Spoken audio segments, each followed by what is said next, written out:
ፍሬ ከዚህ ቀደም ሾላ ገበያ መተናል። ዛሬ ደግሞ ያው ለየት ባለ መንገድ ነው ሾላ ገበያ ለመጎብኘት የወደድነው። ለማኔጅመንት ወይም ደግሞ ለቁጥጥር በጣም የሚመች ቦታ ነውና እዚህ አካባቢ ያሉ ደንብ አስከባሪዎች በደንብ እየተጠቀሙበት ነው። ይሄንን ጥሩ ተሞክሮ ምናልባት ሌሎች አካባቢም ቢተገበር የሚለውን ነገር ለመጠቆም ነው የመጣ ነው። ማንኛውም ሰው ወደዚህ ሲገባ እጁን ሳይታጠብ ወደ ገበያ መግባት አይቻልም። ገበያተኛው ሁሉ አስታጥበ ነው የምታስገባው። በጣም ትልቅ ልምድ ነው። በአብዛኞቹ መግቢያዎች ላይ ከሆነ ምልክትና ጽሁፍ ማስጠንቀቂያ ያለው ያለ ሳይታጠቡ ወይም ደግሞ የእጅ ሳኒታይዘር ሳያደርጉ መግባት ወይ አልኮል ሳያደርጉ መግባት አይቻልም የሚሉ ማስጠንቀቂያዎች አሏቸው። ማስክም ሳያደርጉ መግባት አይቻልም። ዋንኛው ነው። በሁሉም መግቢያዎች ደግሞ እንደዚሁ ደንብ አስከባሪዎች አስቀምጠው እንዳልሽው ይሄን ነገር እየሰሩ ነው የሚገኙት። ከዚህ ቀጥሎ ትልቁ የክፍት ገበያ ማዕከል ኢትዮጵያ ውስጥ ገበያ አካባቢ መርካቶ ነው። ይሄም ልምድ የተወሰኑ አካባቢዎች እንዳሉ ሰምቻለሁ፣ ግን አብዛኛውን የመርካቶ የገበያ ቦታ ያልሸፈነ ነው። ዞሮ ዞሮ ይሄን ልምድ እንዲቀመር ዛሬ ዓለም ሸማች መጥቶ ሾላ ላይ የኮሮና ቫይረስ ስርጭትን ለመከላከል እግረ መንገድ ደግሞ ግብይታቸውንም ለማከናወን ሸመታው እንዴት ይሄዳል የሚለውን ለመመልከት ነው የመጣ ነው። አዎ በዋናነት የኮሮና ስርጭት ሰው ህዝብ በብዛት በሚሰበሰብበት ቦታ እነዚህ የእጅ ንክኪዎች የሚበዙበት አካባቢ ገንዘብ ዝውውር ያለበት ቦታ ነውና ገበያ ቦታዎች እንደዚህ አይነት በተቻለ መጠን ጥንቃቄ ቢያደርጉ መልካም ነው እንላለን። ዓለም ሸማች የተለያዩ ኮምፖነንቶችን ወይም የተለያዩ ዝግጅቶችን ለእናንተ ያደረስን ከእናንተ ጋር ቆይታ እናደርጋለን። ከፊት ጭንብል ጋር የሚገናኙ አንዳንድ የግንዛቤ ጉዳዮች አሉ። እሱን የሚመለከት አንድ ጉዳይ ተካተን ስንመለስ ሾላ ገበያ ላይ የተለየ ቦታና ከዚህ ከጥንቃቄ ጋር ያሉትን የግብይት እንቅስቃሴ እናስቃኛለን። አብራችሁን ቆዩ። መልካም ጊዜ።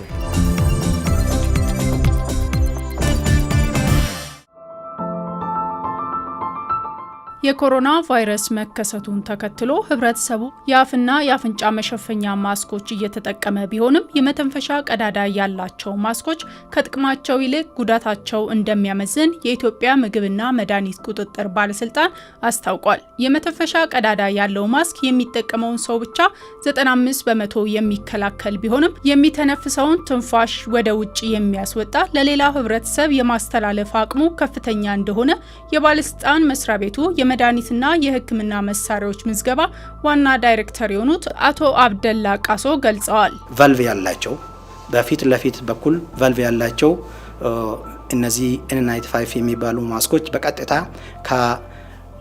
ከላባሹ ካረጎ ሰው በቀጥታ የሚለቀቀው እንትን ወደ አቅራቢያው ወዳለው ሰው የመግባት እና ወደ አካባቢው ያሉ ቁሶች ላይ ማረፍና ከዛ በኋላ ደግሞ ሌሎች አካላት ለዚህ በሽታ የሚጋለጡበት እድል በጣም ከፍተኛ ነው ማለት ነው። ባለስልጣን መስሪያ ቤቱ የመተንፈሻ ቀዳዳ ያላቸው ማስኮች ለጭስና ለማዕድን አገልግሎት የሚውሉ እንጂ ተላላፊ ለሆኑ በሽታዎች እንደማያገለግሉና መስሪያ ቤቱ ገበያ ላይ እንዳይውል ፍቃድ እንዳልሰጠም ህብረተሰቡ አውቆ በተለይም በጤና ተቋማት ላይ ለአገልግሎት እንዳይውል ይላል። የጤና ባለሙያዎችም ጭምር ይህንን በማወቅም ይሁን ባለማወቅ እኔን እስከተከላከለኝ ድረስ ለሌላው ችግር የለም የሚል ከሆነ በሽታውን የማስተላለፍ እንትኑ በጣም ከፍተኛ ነው ማለት ነው። በሌላ በኩል እነዚህ የበሽታውን ምልክት የማያሳዩ አሲምፕቶማቲክ የሚባሉ ሰዎች በቀላሉ ይህንን በሽታ ወደ ሌላ የማሰራጨት እድሉ በጣም ከፍተኛ ነው ማለት ነው። ራስን እስከተከላከልኩ ድረስ ለሌላው ግድ የለኝም የሚለው ነገር አይሰራም ማለት ነው እና ስለዚህ ራሳችንም እንከላከል ሌላውንም እንጠብቅ የምንል ከሆነ እነዚህ ማስኮች ጥቅም ላይ በምናውልበት ጊዜ ችግሩ በጣም አስከፊ ይሆናል ማለት ነውና የተለያዩ የጤና ተቆጣጣሪዎች የበሽታ መከላከልና መቆጣጠር ላይ የተሰማሩ የአሜሪካን CDC ጨምሮ እነዚህ ማስኮች ከመጀመሪያ ጀምሮ እንደ ሜዲካል ማስክ ተብሎ ጥቅም ላይ እንዲውሉ የተመከሩ አይደለም። ስለዚህ በእኛ በኩልም ህብረተሰቡ ይህንን አውቆ እነዚህን ነገሮች በተለይ ወደ ጤና ተቋማት ደረጃ እነዚህን ይዞ መሄዱ በጣም አስቸጋሪ ይሆናል ማለት ነው። ከዚህም ባለፈ በጨርቃ ጨርቅ ፋብሪካዎች የሚመረቱ የአፍና የአፍንጫ ማስኮች 70% የመከላከል አቅም ያላቸው ሊሆኑ የሚገባ ሲሆን ባለስልጣን መስሪያ ቤቱም ይህን የመቆጣጠር ስራ እየሰራ መሆኑን ጠቁሟል። ማስኮች ስንል ሁሉም ጨርቅ አንድ አይነት ጨርቅ አይደለም። አንደኛ እነዚህ ጨርቆች በ3 ላየር እንዲሆን ተደርጎ እና በሽታውንም ለመከላከል ያላቸው ቅድም ያልኩት የማጣራት ብቃታቸው የባክቴሪያል ፊልትሬሽን ኤፊሺየንሲ የምንለው ማለት ነውና ያ ከ70% በላይ እንዲሆን ተደርገው ነው በተለይ በትልልቅ ኢንዱስትሪዎች ውስጥ ያሉ የጨርቃ ጨርቅ ፋብሪካዎች ይሄንን ስራ እንዲሰሩ ተደርገው ወደዚህም ገብቶ እየሰሩ ያሉ ማለት ነው። ህብረተሰቡ ራሱን ብቻ ሳይሆን ሌላውንም ህብረተሰብ ከወረርሽኙ ለመታደግ የመተንፈሻ ቀዳዳ ካላቸው ማስኮች ይልቅ የመተንፈሻ ቀዳዳ የሌላቸውን የአፍና የአፍንጫ መሸፈኛ ማስኮችን እንዲጠቀሙ አሳስቧል።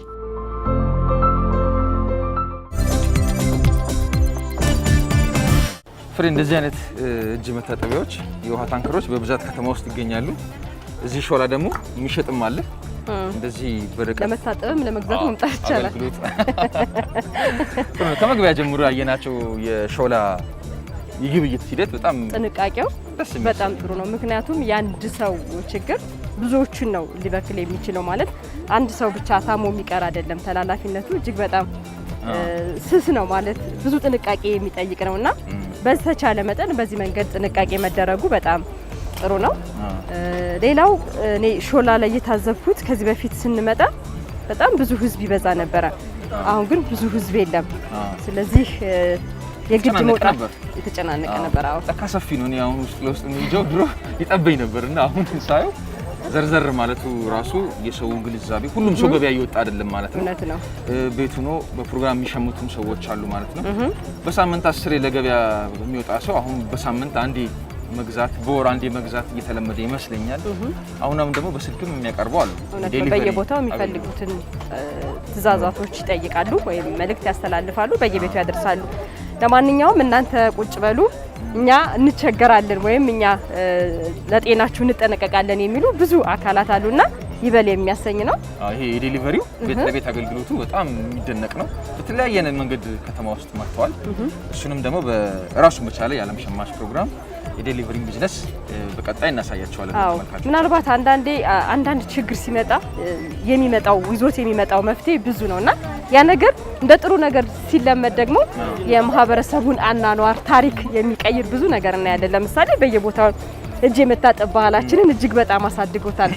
መገበያየትን እንደዚህ በሲስተም ለማድረግ ጊዜህንና ሰዓትህን መቆጠብና ማመቻቸት በፕሮግራም መንቀሳቀስን የመሳሰሉ ነገሮች ትንሽም ቢሆን ወደ ሰው እየገቡ ነውና ምናልባት ይሄ በሽታ ከጠፋ በኋላ ደግሞ ባህላችን አድርገን ልናስቀራቸው የምንችሉ ብዙ መልካም ነገሮች አሉት። አሁን ከዚህ ጋር ተያይዞ ደግሞ ስቴት ኦፍ ኢመርጀንሲ ላይ ነን። የአስቸኳይ ጊዜ አዋጅ ደግሞ የራሱ እርምጃ የሚወሰድባቸው አካላትም አሉ። እንደዚህ አሁን ምን ዘረዝራቸው አይነት ጥንቃቄዎች ባለማድረግ አብዛኞቹ የንግድ እንቅስቃሴዎች ሀገራችን ላይ ክፍት ናቸው። አልዘጋን። ይሄ ሎክዳውን የሚባለውን አላደረግንም። ቀጥሎ ደግሞ ይሄ ያን ያህል አሳሳቢ ናቸው የማይባሉ ሊቀሩም ችግር የለባቸው የሚባሉ የመዝናኛ አይነት ቢዝነሶች በተወሰነ ደረጃ ተዘግቷል። ለምሳሌ ጭፈራ ቤት በዚህ ሰዓት ማሰብ ከባድ ነው። ይሄ መጠጥ ቤቶች፣ የተለያዩ መዝናኛዎችን በተወሰነ ደረጃ ተዘግቷል። እነሱን ደግሞ በአቢዩዝ የሚያደርጉ እሱን ህግ የሚጥሱ አካላትም እንግዲህ ተስተውለዋል። ከፖሊስ ጋር ትንቅንቅም ሌባና ፖሊስ መጫወቶችም አሉ። ይሄ እንግዲህ በግንዛቤውን በመጣስ ህግ ጋር ደርሶ ከህግ ጋር ትንቅንቅ የገቡ አካላትም አሉ። ጣት ደረጃም ተደርሷል። እውነት ነው። ብዙ ሰዎችም ይህንን የአስቸኳይ ጊዜ አዋጁን ህግ ተላልፎ የተገኙ ለፍርድ የቀረቡ አሉ። ክሳቸው እየታየ ያሉ አሉና ለማንኛውም ጥንቃቄው ለራስ ብቻ አይደለም፣ ለወገን፣ ለቤተሰብ ብሎም ለሀገር ነውና ሁሉም የድርሻውን በመወጣት ይህንን በሽታ ማለፍ መቻል አለብን። በመረዳዳት በማሰብ የሐኪሞችንም ችግርና ሸክም ማቅለል የምንችል እኛ ነን። ለማንኛውም የሾላ የሸመታ ሂደት ይሄን ይመስላል። ሞቅም ቀዝቀዝም ያላለ ግን ህይወት ያለው እንቅስቃሴ ጥንቃቄ የተሞላበት ነው። ይበል ያሰኛል። ሌሎቹ ይሄንን ወደ የአካባቢያቸው ወስደው ቢተገብሩት ይጠቀሙበታል። በጣም ጥሩ ነው። በዚህ ወደ ስቱዲዮ እንሄዳለን። ከሸማች ማህበራት ጋር ተያይዞ ከዚህ ጋር ተመጣጣኝ የሆነ ጥንቃቄዎችን ለአባላቱም ለደንበኞቹም ለሰራተኞቹ የሚያደርገውን ጥንቃቄ ይሄ ወቅት በተጠበቀ መልኩ ምን እየሰራ ነው የሚለውን የምትመለከትልን ቤዛዊት ከበደ ነች። ወደ እሷ ፕሮግራም እንለፍ። በሾላ ገበያ ቆይታ እናደርጋለን። አብራችሁኑ ነው። መልካም ጊዜ።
ምክትል ቁጥጥር እንዲያደርግ በማድረግ ሰራተኞቹ በተራረቀ ሁኔታ ላይ ነው ያሉት።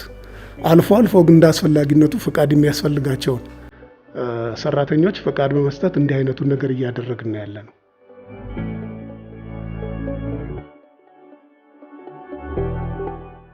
አንድ ዙር ተበድሬ ሁለተኛ ጊዜ አንዱን ጨርሼ አሁን ሁለተኛ ጊዜ ነው የወሰድኩኝ። እዛ ለክ ኮሮና መጣ ሲባል ያው ኮሚቴዎቹ ተወያይቶ ለሁለት ወር የበደረ የሚመለሰውን ለሁለት ወር ዘሎናል። ያው ሰው ኢንካሙ ስለቀነሰ ስራ ብዙ ስላልለ ለሁለት ወር ዘሎናል። ሁለት ወር ዘሎና አሁን ሶስተኛ ወር ላይ ክፍያውን ደግሞ ተመልሰን ጀመርን። 200 ብር ይቆጥባሉ። ለመነሻ 5 እጣ 2500 የአንድ እጣ ዋጋ 500 ብር ነውና 2500 ካፒታል ያስቀምጣሉ። በየወሩ እየቆጠቡ ይሄዳሉ። አመት ሲሞላቸው 30% ሲያሟሉ መበደር ይችላሉ። እስከ 100,000 ድረስ እናበድራለን። የኛ ብድር ደግሞ አልበቃ ሲል የዩኒየኑ አባል ስለሆነ ካዛንቺስ ከዩኒየን እንዲበደሩ እዚህ አሟልተን እንልካለን ወደዛ። ኮሮና ሲመጣ እንደ ሰዎቹ ፍላጎት የመክፈል አቅም ከሌላቸው ተበዳሪዎችን ለሁለት ወር እፎይታ ሰጠናቸው። ወራይ ክፍያ የሚከፍሉት ግን ትንሽ ገንዘብ ስለሆነ እነሱም ብዙ አልተጨነቁበትም። በየወሩ ይከፍላሉ። ባይከፍል እንኳን ለምን አልከፈልክም አንለው። በሚቀጥለው ወር ላይ አሟልቶ ይከፍላል። ስራ ስላልለ በወር የሚመለሰውን ገንዘብ ቁጠባውን እንኳን ማቋረጥ አትችይም። የግዴታ ቁጠባው አለ የራስሽ የሚቀመጠው። ግን የብድሩን ተመላሽ ደግሞ ከፍም ስለሚል በወር ስራ ካለለሽ እሱን ለመመለስ ይከብዳል። ለዛ ነው ሁለት ወር የዘለሉ። ሁሉም ሰው ደስተኛ ነው። እንደውም ከበቂም በላይ ነው 2 ወር ቀላል አይደለም የ1 ወር ገንዘብ ለዛ ምትከፊው ለራስሽ ለቤት ማዋል ማለት ቀላል አይደለም ካለው ችግር አኳያ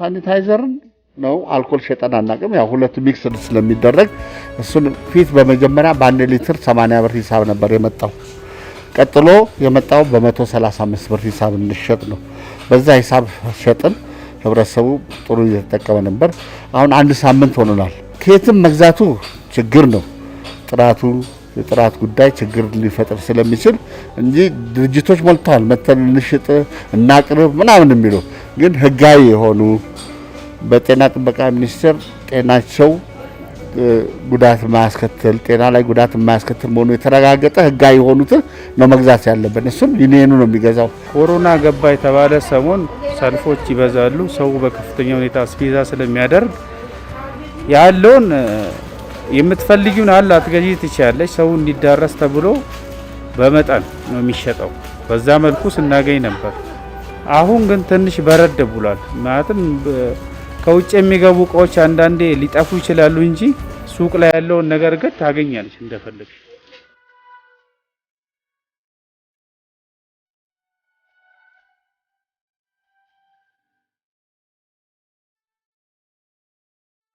አሁን የዋጋ ጉዳይ ያው ፍላክቹዌት ያደርጋል አንዴ ይወጣል አንዴ ይወርዳል ይሄ ያቅርቦቱ ችግር ነው አቅርቦቱ ካለ ዋጋ ላይ ችግር የለም አቅርቦቱ ከሌለ ግን የዋጋ ፍላክቹዌሽን ይኖራል ብዙ ጊዜኛ የምንገዛው ህጋዊ ከሆኑ ነጋዴዎች ስለሆነ ፍላክቹዌት የማያደርግበት ምክንያት የምንጨምረው በህግ ነው በመመሪያ የተወሰነ ፐርሰንት ነው ከምንገዛው ዕቃ ላይ የምናተርፈው ከዛ ውጭ ግን አካባቢው ያሉ ነጋዴዎች በዚህ ሁኔታ ላይ ብዙ ሚና ይጫወታሉ ዋጋ ለውጥ የለም ባለበት ነው ምክንያቱም በደረሰኝ ስለሚመጣ በደረሰኝ ከዚህም ስለምትገዢ ብዙም ዋጋ ለውጥ የለው ይሄ ንግድ ድርጅት ነው አገልግሎት ሰጪ ነው አይደለም አገልግሎት ለመስጠት ደግሞ የሚያስቆም ነገር አልገጠመንም እስካሁን እንሰራለን ቫይረሱም ምንም ችግሩም ቢኖር ችግሩም እያለ ራሳችን እየጠበቅን ካልሰራን በስተቀር የበለጠ ችግሩ ነው የምንገባውና ምናሸንፈውም እየሰራን ነው የሚል አመለካከት ነው ያለን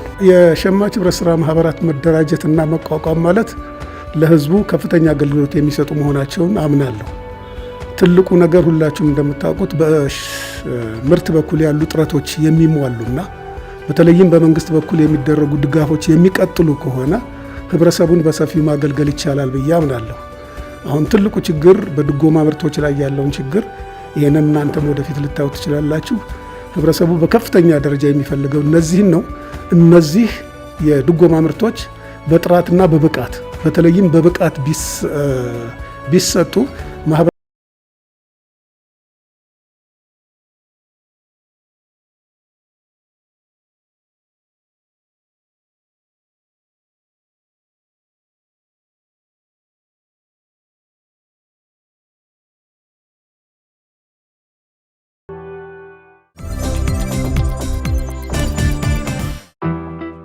ሁሌም አዲስ ነገር ከኢትዮጵያ ንግድ ባንክ የውሃ አገልግሎት የመደበኛ ስልክ የድህረ ክፍያ አገልግሎት የትራፊክ ደንብ መተላለፍ የዲኤስቲቪና የበረራ ትኬት ክፍያዎችን እጅ ስልኮ ድረስ በማቅረብ ኑሮውን እያቀለለ ዛሬም ቀጥሏል አሁን ደግሞ ከኢትዮጵያ ኤሌክትሪክ አገልግሎት ጋር በመተባበር የምስራች ይዞላችሁ ቀርቧል ባሉበት ሆነው የኤሌክትሪክ ፍጆታ ክፍያውን በሲቢኢ ብርና በሞባይል ባንኪንግ የሚከፍሉበትን አማራጭ እንዲሁም እንደ ምርጫው አቅራቢያው በሚገኙ የሲቢኢ ብር ወኪሎችና በባንካችን ቅርንጫፎች ክፍያውን ማከናወን ይችላሉ በተጨማሪም የአንድ ጊዜ ቋሚ ትዕዛዝ በመስጠት ባንኩ በየወሩ ከሂሳቦ ተቀናሽ በማድረግ ክፍያዎትን የሚያከናውኑበት አማራጭ አቅርቦሎታል የቀረቡትን የክፍያ አማራጮች በመጠቀም ከዚህ በፊት የኤሌክትሪክ ፍጆታ ክፍያውን በሚከፍሉበት የጊዜ ሰሌዳ በመክፈል ኑሮን ያቅሉ ለተጨማሪ መረጃ 951 ይደውሉ የኢትዮጵያ ንግድ ባንክ ሁሌም የሚተማመኑበት ባንክ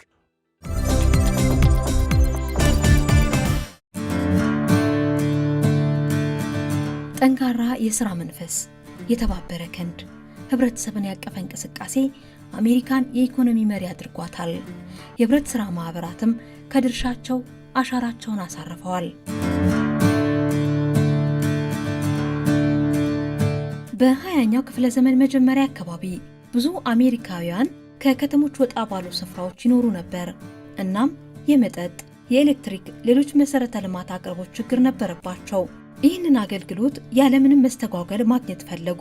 ኢንቨስተር ከመፈለግ በራሳቸው አምርተው የራሳቸው ጌታ መሆን ሸቱ። በመሆኑም በህብረት በተመጣጣኝ ዋጋ ለራሳቸው ለማቅረብ ወሰኑ።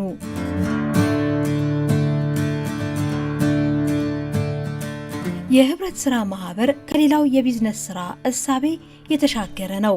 ለዕለት በእግር ለመቆም ገንዘብ ማግኘት ይጠይቃል። በተጨማሪም ለወደፊት በስፋት ታቅዶ ተሰርቶ በጊዜ ሂደት የሚገኝ ትርፍ ያጠናል። ትርፍ በገንዘብ ብቻ ሳይሆን በአባላቱ ተጠቃሚነት ላይ ያነጣጥራል፣ ዋና ምሰሶ አድርጎም ይሰራል ይላሉ ዳይሬክተር ዳቪድ ባርቶ። በፊላዴልፊያ በ1752 በቤንጃሚን ፍራንክሊን እና በጓደኞቻቸው አማካኝነት በሀገሪቱ የመጀመሪያው የህብረት ሥራ ማህበር መሰረት ተጣለ። በእሳት አደጋ ለሚወድም ቤት የኢንሹራንስ ዋስትና ለመስጠት ይህ ዘመን ተሻጋሪ የህብረት ሥራ ማህበር ጥንስሱ ዛሬ ሐሳብንና ዘርፉን አብዝቶ ሀገሪቱንም ህብረተሰቡንም እየጠቀመ ነው። ከቤት ኢንሹራንሱ በመቀጠል በአርሶ አደሮቹ ዘንድ የተፈጠረ የህብረት ሥራ ማህበር ነው። የዋጋ መዋዠቅ ያስቸግራቸው አርሶ አደሮች በጋራ በመስራት ዋጋን በመተመን ለተጠቃሚዎቹ በቀጥታ ለማቅረብ የተከተሉት መንገድ መደራጀት ነው። አሁን በሁሉም የግብርና ዘርፍ ሐሳቡ አድጓል። ጠንካራ የህብረት ሥራ ማህበርም ለመመስረት ተችሏል። በፍራፍሬ፣ በከብት እርባታና በጥጥ በሌሎችም የግብርና ዘርፍ በትልልቅ መጋዘኖች ታግዘው ከሀገር ባለፈ የዓለም ኢኮኖሚ ማንቀሳቀስ ችለዋል።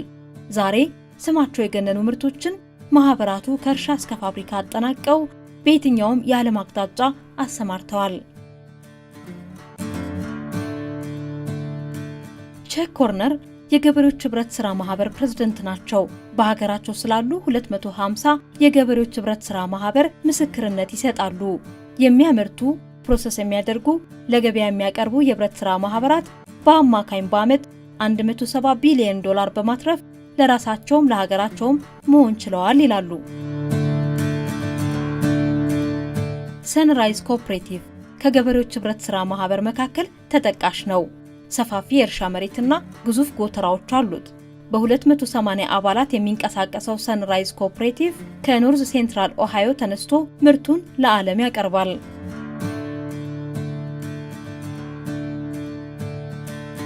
ብዙ የህብረት ሥራ ማህበራት ሀብት አላቸው።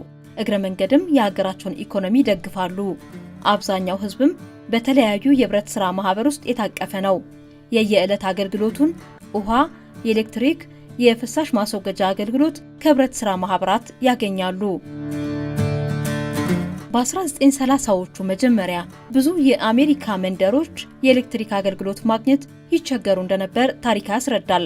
የፌዴራል መንግስቱም ብቻውን ይህንን ለማድረግ ተቸግሮም ነበር። በወቅቱ 100 ሆነው በመደራጀትም የኤሌክትሪክ ኃይል ማመንጨት ጀመሩ። ዛሬ በሀገሪቱ 900 የሚደርሱ የኤሌክትሪክ ህብረት ሥራ ማህበራት አሉ፣ ኃይል የሚያመነጩና የሚያከፋፍሉ። በዚህም ራሳቸውንና ሀገሪቱን ጠቅመዋል። አካባቢያቸውም በጎርፍ አደጋና በአውሎ ንፋስ ሲመታ የኤሌክትሪክ ኃይል መቋረጥ እንዳይፈጠር ሁልጊዜ ዝግጁ ናቸው። ሌላው ስመጥር የሆነው የገበሬዎች የብድርና ቁጠባ ህብረት ሥራ ማህበር ነው። በሀገሪቱ የፋይናንስ አገልግሎት ውስጥ ጉልህ ድርሻ አለው። ለአርሶ አደሮቹ፣ ለከብት አርቢዎች፣ በአጠቃላይ ለግብርናው ዘርፍ ለተሰማሩ ግለሰቦች በ200 ቢሊዮን ካፒታል የሚንቀሳቀስ የብድርና ቁጠባ ተቋም ባለቤት ናቸው። በአሜሪካ ግብርናውን በማዘመን ኢንዱስትሪውን በማስፋፋት የህብረት ሥራ ማህበራት ድርሻቸው ሰፊ ነው።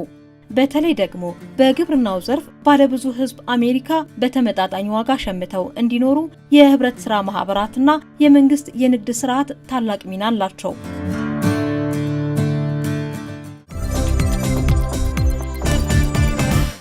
ዓለም ሸማችን ነው ተመልካቾቻችን እየተከታተላችሁ ያላችሁት። በሾላ ገበያ ቅኝት እያደረግን ነው የምንገኘው። እዚህ ምንድነው አስቤዛ በደንብ ለሰው ልጅ የየለቱ ፍጆታ ይሄ መሰል አንችልም እና ቅመማ ቅመም የሚገበያይበት አካባቢ ነው። ቀደም ሲል እንደገለጽንላችሁ ያው ሞቅም ቀዝቀዝም ያላለ ጥሩ የገበያ ሂደት ነው ያለው። ያለው ጥንቃቄ የሚደነቅ ነው። በዚህ ደረጃ ያው እንግዲህ አልዘጋንም፣ ሙሉ ለሙሉ መገበያየት አይቻልም ተብሎ አልታወጀም። በጥንቃቄ መነገድ፣ አብዛኞቹ ደግሞ እንጀራ ከዚህ ጋር በቀጥታ የሚያያዝ ነው። በልቶ ማደር ያስፈልጋል፣ ግድ ነው። አሁን ደግሞ ራሱ ያለንበት አካባቢ የጥራጥሬ አካባቢ ነው። የሰኔ ጾምም ገብቷል። ክርስትና እምነት ተከታዮችም እግረ መንገድ እንደዚህ አይነት ቦታም በዚህ አይነት ጥንቃቄ መደረግ ይቻላል ማለት ነው። ግብይት ያው በቅርብ እንደውም አንድ ወጣ መረጃ አለ ከዚህ ከህገወጥ እርድ ጋር በተገናኘ ከ130 በላይ ሰዎች በድንገተኛ ቁጥጥር ህገወጥ እርድ አከናውነው ተገኝተው በቁጥጥር ስር ውለዋልና እንደዚህ አይነት ነገሮች በደንብ መጠንቀቅ መቻል አለብን። በተለይ ሰው ሲገዛ ከየት ነው እንዴት ነው የሚገዛው የሚለውን ነገር ማወቅ መቻል አለበት። የሚጠራጠረው ነገር ካለም ደግሞ ቢጠቆም መልካም ነው።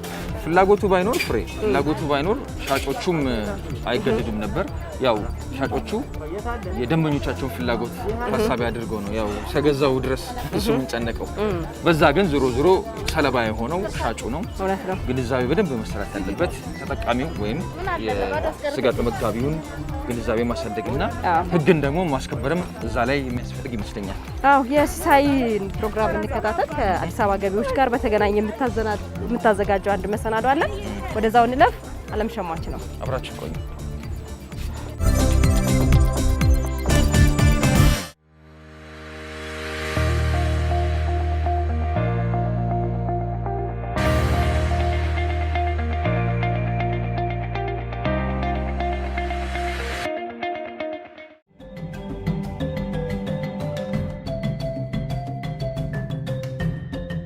የኮቪድ-19 ኮሮና ወረርሽኝ በሁሉም የማህበራዊ መስኮች ላይ የሚያደርሰው ጫና ከወዲሁ እየታየ ነው። በተለይ ደግሞ በኢኮኖሚ ባልበለጸጉ ሀገራት ላይ ክንዱ ይበረታል። በሀገራችንም በኢኮኖሚ ሴክተር ላይ የሚያደርሰው ተጽዕኖ አብዛኛውን አገልግሎት ሰጪ ተቋማትን እየፈተነ ይገኛል። ፈርኒቸር ስራዎች ነው የምሰራው። የኦፊስ፣ የቢሮ ስራዎች፣ የቤት ውስጥ መገልገያ ስራዎች፣ ሶፋ፣ ቁም ሳጥን፣ እንደዚህ አይነት ስራዎችን የተለያዩ ስራዎችን ሰራለሁ። ከፍተኛ ጫና አለው። ኖርማሊ አሁን ሰው ግዢው ላይ አይደለም እያተኮረው ያለው ወደ እለት ምግቡን ኮሌክት የማድረግ ስራ ነው እንጂ ሌክዠሪ የሆኑ ነገሮች ላይ ብዙም ትኩረቱ ስለሌለው ሞሮፍኛ ላይ ኢምፓክት ፈጥሯል። በዛ መሰረት መንግስትም ያደረጋቸው ነገሮች አሉ። ለኛ ትልቅ ግብአት ነው። ያንንም እገዛ አድርጎ እኔም የዚህ አንዱ እድል ተጠቃሚ ሆኛለሁ። ታክሱ በዚህ መሰረት ተነስቶልኝ መንግስትን እያመሰገንኩ ሴክተሩንም እያመሰገንኩኝ በዚህ መሰረት ዛሬ ኦልሬዲ ጨርሼ እየወጣሁ ነው። አሁን ምንም እንቅስቃሴ የለም። አሁን ምንም የሚመጣ ነገር የለም። በፊት እጃችን ላይ ስቶር ያለውን ነው እንትን የምንለው።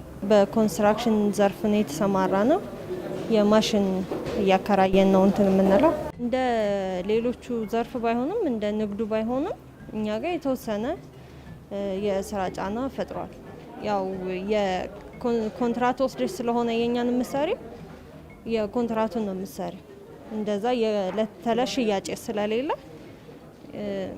የተወሰነ በተዘዋዋሪም የተወሰነ እንትን የአዲስ አበባ ከተማ አስተዳደር በከተማዋ የሚንቀሳቀሱ በተለያዩ የአገልግሎት ዘርፎች ላይ የተሰማሩት ነጋዴዎች ወረርሽኙ የሚያደርሰውን ጫና ተቋቁሞ ያልፉ ዘንድ እንዲሁም በተቋማቱ ውስጥ ተቀጥረው የሚሰሩ ሰራተኞች ገቢ እንዳይቋረጥ የተለያዩ የታክስ ምህረትና የገቢ ማቅለያ ድጋፎችን ከግንቦት 27 2012 ጀምሮ ተግባራዊ በማድረግ ላይ ይገኛል። በኮቪድ-19 ወረርሽኝ ምክንያት የኢኮኖሚ እንቅስቃሴያቸው እየተዘጓሉ የተዳከሙ አሉ። እነኙን ሴቭ ማድረግ አለብን ማለት በስራቸው ሰራተኞች ይኖራሉ። እነኛንም ሰራተኞች እንዲታደጉ ይዘው እንዲቆዩም ታሳቢ ተብሎ ያው ምህረቱ እንደ ሀገር አቀፍም የምክር ቤት የሚኒስትሮች ምክር ቤት የወሰነው ውሳኔ አለ። የፌዴራልም የወሰነው ውሳኔ አለ። እኛም እንደ ከተማ አስተዳደር ደግሞ የኛም የከተማ አስተዳደሩ የአዲስ አበባ ከተማ አስተዳደር ካቢኔ ይህንን ውሳኔ ወስኗል። ከዚህ ከወረርሽኙ የእዳ ምህረት ጋር ተያይዞ አገልግሎት እየሰጠን ያለ ነው። ግብረ ኃይል አቋቁመን ነው። ሰራተኞቻችንን ኦሪንቴሽን ሰጥተን ይህን አገልግሎት የሚሰጥ ግብረ ኃይል አለ እየደወሉ በመጥራትና እንደዚሁ ደግሞ መረጃውን ሰምተው በሚዲያም ተከታትለው የመጡትን አገልግሎት እየሰጠን ነው የምንገኘው። የታክስ ቅነሳ በጣም አሪፍ ነው፣ በጣም ቆንጆ ነው። ምክንያቱም ከግማሽ በላይ ነው ቅነሳ የተደረገው። በተለያዩ ምክንያቶች እስከ ዛሬ ሳይከፈሉ የነበሩ እዳዎች አሉ እና በጣም ጥሩ ነው ያለው። ለኛ በጣም ጠቅሞናል። ከግማሽ በላይ ተቀንሶልናል። ድርጅቱ ቢቀጥልም ግን ይከብድ ነበረ፣ ብዙ ብር ነበረ እና ያንን ነው በግማሽ ልንከፍል ማለት ነው። ከነበረን ግማሽ ነው ልንከፍል ያልነው። አሁን ከኮሮና ጋር በተያያዘ ያው ኖርማሊ ሰው እንደሚታወቀው ስጋት ላይ እንደመሆኑ መጠን ያው እንደ በፊቱ እኔ እንዳውት የለም። ያው ገበያን አፈላልገን ነው እየሰራን ያለ ነው። ሶ ያው የኛ ስራ ተቺንግ ስለሆነ ያው የንክኪ ስራዎች ስለሆኑ እነዛ ስራዎች ላይ ትንሽ አስቸጋሪዎች ይሆናሉ። ሰውም ግዢው ላይ ሞሮፍ ወደዛ እያተኮረ አይደለም። እሱ ላይ ትንሽ ኢምፓክት ፈጥሮብናል። የታክስ ዕዳ ማቅለያ ዋና ዓላማ በቀጥታ የተጎዱትን የንግድ ስራዎች ወይም በወጪ ንግድ ስራ ላይ የተሰማሩ ድርጅቶችን ለማስቀጠል እንዲሁም በእነዚህ የስራ ዘርፎች ተቀጥረው የሚሰሩ ገቢ ያለማጣት ዋስትናን ለማረጋገጥ ነው። አናው እኛ ልንሰበስብ ያሰብነው እርግጥ ያው ይሄንን ብር እንሰበስበዋለን በሚል ነው ክትትል እያደረግን ያለ ነው። ከዛ በኋላ ከኮሮና ወረርሽኝ ጋር ተያይዞ የስራ መቀዛቀስ ሲመጣ እየከፈለ ያለም ግብር ከፋይ ያቋረጠበት ሁኔታ ነው የነበረው። እየደወልም እንዲከፍል ስናደርግ የንግድ መቀዛቀዝ አለ፣ አሁን ላይ ይሄን መሸፈን አልችልም የሚል በርካታ ጫና እንዳለ ግብር ከፋዮቻቸውን ክፍያቸውን እያቋረጡ ያሉበት ሁኔታ ነው የነበረው። አሁን በዚህ በጫናው ማቅለያ በወረርሽኙ ምክንያት በተወሰነው በካቢኔ ውሳኔ መሰረት ወደ ተጠቃሚ እንዲሆኑ በውሳኔው እየጠራን ነበረ። ቀደም ሲል ይህን ሰበስባለን ብለን በእቅድ ያዝነው ቢሆንም አሁን ግን ግብር ከፋዩ መክፈል የማይችልበት ደረጃ ላይ ደረሰ። የንግድ እንቅስቃሴውም የተቀዛቀዘ፣ አብዛኞቹ ላይም ጫና እንደደረሰ እየመጡ እኛንም ሲያሳውቁ ነው የነበረበት ሁኔታ ነበረ። አሁን በዚህኛው ውሳኔ እያስተናገርናቸው ነው ያለ ነው። በዚህ የታክስ ማቅለያ ውሳኔ ተጠቃሚ የሚሆኑት ግብር ከፋዮች ከደረጃ ሀ ለና ሐመርኋ የተመደቡ በ2013 ግብር ዘመን ለሚከፈሉ ከ1997 እስከ 2007 ግብር ዘመንና ከ2008 እስከ 2011 ያልተከፈለ ውዝፍ ዕዳ ያለባቸው እንዲሁም የክራይ ገቢ ግብር፣ የደሞዝ ገቢ ግብር፣ ተጨማሪ እሴት ታክስ፣ ተርን ኦቨር ታክስና የተጨማሪ እሴት ታክስና ተርን ኦቨር ታክስ ግብር ከፋዮች ይሆናሉ። ከዚህ በፊት የተቀመጡ ነገሮች ውዝፍ ዕዳ በሚል ብቻ ነው የካቢኔ ውሳኔውን ከ97 እስከ 2007 ያለውን ምህረት የተደረገበት አግባቦች አሉ። ምህረት ሲደረግ ደግሞ ምኖችን መሟላት ያሉባቸው መስፈርቶች እንደ የተቀመጡባቸው እንትን አለ። ከ2008 እስከ 2011 ላሉት ደግሞ መቀጫና ወለዱን በአንድ ጊዜ ከከፈሉ የፍሬ ግብሩንም 10% መቀጫና ወለድም ይነሳላቸው። በአንድ አመት ውስጥ ከከፈሉ ደግሞ 25%ውን ከፍለው በአንድ አመት ውስጥ በስምምነት እንዲከፍሉ 75% የተደረገበት አግባብ አለ። በኮሮና ወረርሽኝ ምክንያት የተደረገው የታክስ ማቅለያ ሪፖርት ማድረጊያ ጊዜ ሰኔ 27 2012 ዓመተ ምህረት ድረስ ሲሆን የታክስ ማቅለያው ውሳኔ ከመሰጠቱ በፊት ግብር ከፋዩ ዕዳውን በከፊል ወይም ሙሉ በሙሉ የከፈለ ከሆነ ሌላ ተጨማሪ ክፍያ ሳያስፈልገው የከፈለው ግብር በቂ ሆኖ ቀሪው የታክስ ዕዳ በምህረት ይታለፋል። 2008 እስከ 2011 ላለው አንደኛው ውሳኔው ውሳኔ ደርሷቸዋል። በማንኛውም ደረጃ ላይ ያሉ ቅሬታ ላይ ያሉ ሊሆን ይችላሉ። ግብር ይግባኝም መደበኛ ፍርድ ቤትም የጠፉም ጭምር ውሳኔ ደርሷቸዋል። መጥተው በዚህ በአንድ ወር ውስጥ ከግንቦት 27 እስከ ሰኔ 27 ባለው ጊዜ ውስጥ ከከፈሉ እነኚህን ይጠቀማሉ ማለት ነው። በአንዴ ከከፈሉ ያው 10% ከፍሬ ግብሩ ይቀነስላቸዋል። በተጨማሪ ደግሞ ወለድና መቀጫውም ይነሳላቸዋል። የ2008 ሁለተኛው አሳውቀዋል። የማሳወቂያ እንትናቸውን አሳውቀው ከፍለዋል። በራሳቸው ያመኑትን በሂሳብ መዝገብም በማንኛውም ሁኔታ መጥተው ከፍለዋል። ያንን በ5 ዓመት ውስጥ ኦዲት ይደረጋል። በስጋት ደረጃቸው ኦዲት ሲደረግ ያ ኦዲት ውጤት ግኝቶች ከተገኘ የግኝቱን መቀጫና ወለድ በአንድ ዓመት ውስጥ ከከፈሉ አሁንም 25 በመቶውን ቅድሚያ ክፍያ ከፍለው 75 በመቶውን በአንድ ዓመት ውስጥ የሚከፍሉ ከሆነ መቀጫና ወለድ ይነሳላቸዋል። አሁን የደሞዝ ገቢ ግብር ላይ የተደረገ የታክስ ማቅለያ አለ። የሱ ማስረጃ የምናቀርበው ቀጣሪው ሰራተኛውን ቤቱ እንዲቆይ ያዘዘበት ደብዳቤ ያስፈልጋል። ያም ማረጋገጫ ስናይ እሱም ማረጋገጫ ከማህደር ጋር በማያያዝ ከተወሰነ ውሳኔ ጋር የደሞዝ ገቢ ግብሩን ሰራተኛው በስራው እንዲቀጥል የተወሰነ ውሳኔ ነው። የስራ ዋስትና እያገኘ ሰራተኛው በቀጣይ ወደ ስራው እንዲቀጥል ቀጣሪዎችን ለመደጎም የተወሰነ ውሳኔ ስለሆነ እቤት እንዲቆዩ በዚህ በወረርሽኙ ምክንያት ስራውን ለማስቀጠል ተቸግሮ እቤት እንዲቆዩ ሙሉ ለሙሉ ያደረገ ሊሆን ይችላል፣ የቀነሳቸውም ሊሆን ይችላል። የቀነሰበትን ሌተር ያቀርባል። ይሄን ሲያቀርብ ከማህደር ጋር ተያይዞ አገልግሎቱ ይሰጣል። በጥሪው መሰረት የሚመጣ ግብር ከፋይ መጥቶ ሲስተናገድ ማመልከቻ አዘጋጅተናል። እንግዲህ መመሪያ እንደወጣ የመመሪያውን ማስፈጸሚያ አሰራር ማኑዋል ተዘጋጅቷል። እሱንንም ተከትሎ ደግሞ ግብር ከፋይ የሚያመለክትበት የግብር ከፋይ ደግሞ ነፃ መሆኑን ሰርቲፋይድ የምናደርግበት ፎርማቶቹ የተለያዩ ፎርማቶች ተቀርጸዋል። ከሲስተም ጭምር ነፃ መሆኑን ስናረጋግጥ ከሲስተም የምንጠቀመው ሲስተም ስላለ ሲታክስ የሚባል ሶፍትዌር በሱ መሰረት ከሱም እዳቸው የሚሰረዝበትን ሁኔታ በሱ በተለያዩ ኮሚቴዎች አሉ፣ የአደረጃጀት ኮሚቴዎች አሉና በእነዚህ ኮሚቴዎች እያንዳንዷ ስቴፕ እየተስተናገደ እየተሰራ የሚጠናቀቅ ነው የሚሆነው ማለት ነው። ስለዚህ ይህንን በተመለከተ ሪፖርት የሚያደርጉበት በየሳምንቱ መረጃ የምንከታተልበት ፎርማቶች ተቀርተዋል። በእነዚህ ፎርማቶች መሰረት ዋና መስሪያ ቤት ክትትል የሚያደርገው ነው የሚሆነው። ለሚመለከታቸው አካልም ይህንን ሪፖርት የሚያቀርብ ነው የሚሆነው ማለት ነው። ተቋሙ ከግንቦት 27 እስከ ግንቦት ሰኔ 27 ባለው ጊዜ ውስጥ መጥተው ካሳወቁ መቀጫና ወለድ ይነሳላቸዋል፣ ፍሬ ግብሩን ይከፍላሉ። ኦዲት ሲደረጉም እነኙ ከላይ የጠቀስናቸው አግባብ የሚከፈል መቀጫና ወለድ ይነሳላቸዋል። በአንድ ከከፈሉ ደግሞ የፍሬ ግብሩን 10 በመቶ የሚነሳባቸው አግባቦች ነው። የካቢኔ ውሳኔ አሁን 3 መሰረታዊ ነገሮችን ይዞ ነው ካቢኔው የወሰነው። አንደኛው የታክስ ዕዳ ምህረትን ነው። ሁለተኛው ማቅለያ ነው።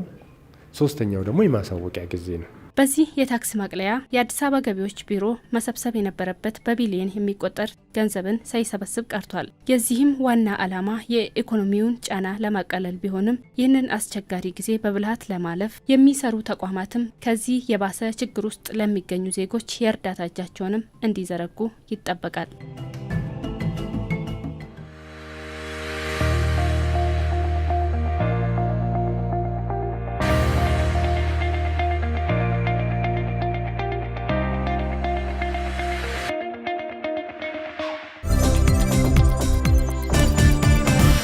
ስለዚህ አሁን ልብስ መለካት አለብሽ። ከገዛልኝ ነው ዝም ብሎ ለክቶ መውጣት አለ እንዴ? አዎ እንዳው መለካት ምናምን አሁን ከዚህ ከኮሮና ጋር ተይዞ ምንድነው የሚደረገው? ሲሚክ መቀነስ አለበት። ጥንቃቄ ይኖራል ብዬ አስባለሁ። ኖርማሊ መቼም ሰውነትን በሙሉ ሳኒታይዘር አደፈው ወይ ታጥበህ ከመጣ ንክኪው ብዙ ነው። ኖርማሊ ከባድ ነው ስታስበው። ጥንቃቄ ያስፈልጋል። ዙሮ አሁን እኛም ስንገባ ሳኒታይዘር አድርገናል። እጅም መታጠቢያዎች ነበሩ። አሁን ማድረግ ይኖርብሻል። ወደ መጨረሱም ወደ ስንብቱም ያለ ነው። ጨርስን። አመሰግናለሁ። ተመልካቾቻችን ዓለም ሸማችን ይዘን በሾላ ገበያ ቆይታ አድርገናል። እየተካሄዱ ያሉ ጥንቃቄዎች ላይ ትኩረት አድርገን ነበረ ስንታዘብ የነበረው። እንደተመለከታችሁት ጥሩ እንቅስቃሴ ያለው ይመስለኛል። በተለይ ኮሮናን ለመከላከል እጅን መታጠብ፣ ጭንብልን መጠቀም ላይ በደንብ በስፋትና በትኩረት እየሰሩበት ነው። በጣም ዘመናዊ ናቸው። አዎ ሁሉም ሰው ከበር ጀምሮ አያስገቡም፣ ማስክ ያላደረገ አያስገቡም። የንግድ ላይ ያሉት ሁሉም ማስክ አድርገዋል። እጅ መታጠቢያው በደንብ ነው የሚጠበቀው። ደንቦች እጅ ያስታጥቡና ነው የሚገባው። ይሄ ሁሉ በሁሉም መግቢያዎች ላይ ያለ ጥንቃቄ ነው፣ መደነቅ አለበት። ገበያ አካባቢዎቻችንን የሸመታ ሂደቶቻችንን በጥንቃቄ እናድርግ ሲባል እንግዲህ ይሄ አንዱ ማሳያ ይመስለኛል። አዎ ስለነበረን ቆይታ እጅግ በጣም እናመሰግናለን። ሳምንት በተለየ ቦታ የተለያዩ ነገሮችን ይዘን ከእናንተ ጋር ተመልሰን እንገናኛለን ብለን ተስፋ እናደርጋለን። ኦሊያድና ፍሬዎት አብረናችሁ ነበርን። ሚኪያስ ደግሞ ካሜራማናችን ነበረ። ከመላው የዓለም ሸማች ቲምና ኤዲተሮቻችን ጋር መልካም ሳምንት ተመኘን። እናመሰግናለን። ጤና ይስጥልኝ።